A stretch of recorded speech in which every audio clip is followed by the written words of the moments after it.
Bonjour tout le monde, lundi 21 octobre, point bourse. Bon, toujours pas de réponse concernant le Brexit. L'anticipation des marchés semblait bien optimiste étant donné les dernières déclarations, donc il y a de quoi rester méfiant. D'autant plus méfiant que concernant la guerre commerciale entre les États-Unis et la Chine, mais il n'y a pas non plus beaucoup de visibilité.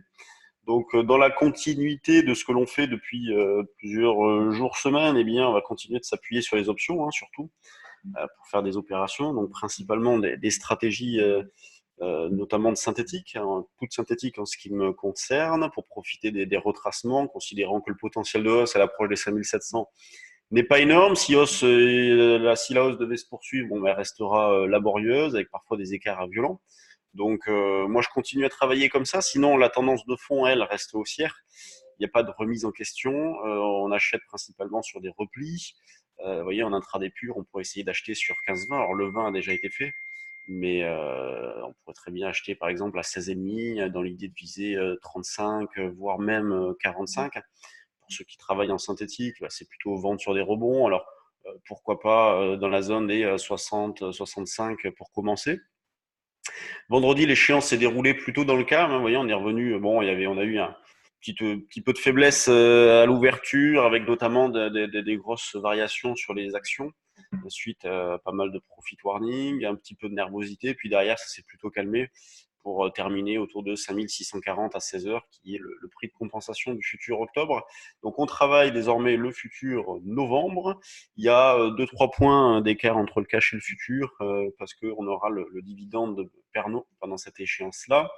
Donc achat sur repli, dans cet esprit-là, bon, ben, soit en intraday, vous achetez sur des replis et donc vous allez vous intéresser au turbocall en achetant par exemple. Alors le niveau d'infirmation, il peut pas être prêt, vous voyez. Donc là, ça serait plutôt par là. Si vous voulez des niveaux proches, ben, ça va être par exemple 5545, mais c'est quand même extrêmement proche. On n'est pas à l'abri d'un mouvement un peu important qui pourrait vous sortir pour pas grand-chose. Sinon, je pense qu'il vaut mieux plutôt partir sur un prix d'exercice assez loin, sur une barrière assez loin, quitte à le gérer dynamiquement si jamais le marché part à la baisse. Au moins, vous vous offrez la possibilité de bouger, même si s'il y a un mouvement assez fort en votre défaveur. Et donc, pour ceux qui souhaiteraient jouer un arrêt dans la zone, hein, vous voyez, c'est ce que je vous ai proposé ces derniers temps déjà. Bon, bah, vous allez vous intéresser au turbo put. C'était, je crois, le 740 que je vous proposais la semaine dernière. Bon, bah, lui a déjà permis de faire un écart assez sympa, hein, puisque si vous le preniez vers 5007, le marché est revenu en arrière de quasiment 2%. Donc, il y avait de quoi faire un écart en s'appuyant sur ce turbo put-là. Sur le DAX, eh bien, on se retrouve dans la même configuration. Il a noté toutefois qu'il surperforme le CAC. On voit qu'il a moins baissé ce matin, notamment. Donc, bah, l'achat sur repli reste également d'actualité. Nous, ce matin, ce qu'on proposait sur le trade du jour, c'était plutôt un achat vers 12 590, 12 600.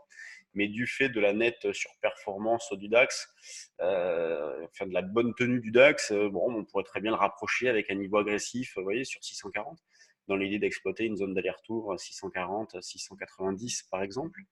L'eurodoll, lui, reste en reprise.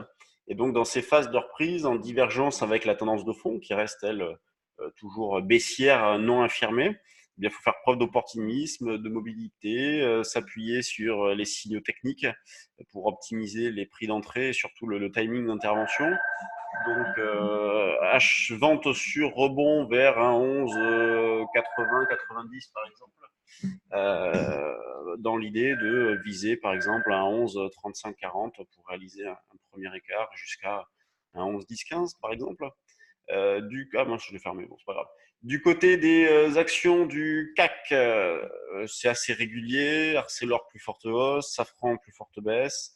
Le CAC, il est où? Il est où? Il est où? Je ne le vois pas. Bon, on va afficher comme ça. Le CAC, il est là, 0,06. Volume, 177 millions à 9h30. C'est extrêmement faible. Donc, on voit hein, que le CAC se maintient quand même sur des niveaux élevés au vu de la faible visibilité qu'il y a un petit peu partout, donc une bonne tenue. Sur les actions, donc on a eu des grosses variations la semaine dernière suite à des profit warnings. Ce matin, en ce qui concerne les chiffres, alors il n'y a pas de valeur du CAC, mais des news concernant Partouche qui se refinance et sort avec 3 ans d'avance de sa procédure de sauvegarde, des news concernant Roche, les chiffres de Sartorius, également ceux de Solocal avec un chiffre d'affaires en baisse de 11%. On verra ce que ça donne tout à l'heure. Donc, valeur du CAC, c'est très régulier. Grosse pondération évolue en ordre dispersé. Quand on regarde les screeners volume, hop, on a la plus forte hausse, donc Abivax plus 18. On a Genomics, donc Solocal qui est en nette hausse, pourtant avec des chiffres pas terribles, donc ça devait être supérieur au consensus. Là, comme il y a pas mal de valeurs, on pourrait même passer au screener un quart pour filtrer un petit peu plus. Donc on voit qu'il y a un peu d'intérêt ce matin, on voit qu'il y a, il y a un petit peu de spéculation, un D9 qui bouge, donc sur local on a vu Safe, Abivax, Crossject, Valneva, à la baisse tout par gel, O2I, Generix. Il y a un petit peu d'intérêt ce matin, on voit qu'il y a un petit peu de spéculation. Et pourtant, toujours aussi peu de visibilité. Bon, moi je vais vous laisser, stage futur lundi, mardi, mercredi, donc à Bordeaux. Et puis on enchaînera avec un stage futur et option en novembre à Paris. Si vous avez de l'intérêt, vous pouvez encore vous inscrire. Sur ce, je vous laisse, passez une bonne séance et puis on se retrouve demain pour un nouveau point bourse. Salut tout le monde.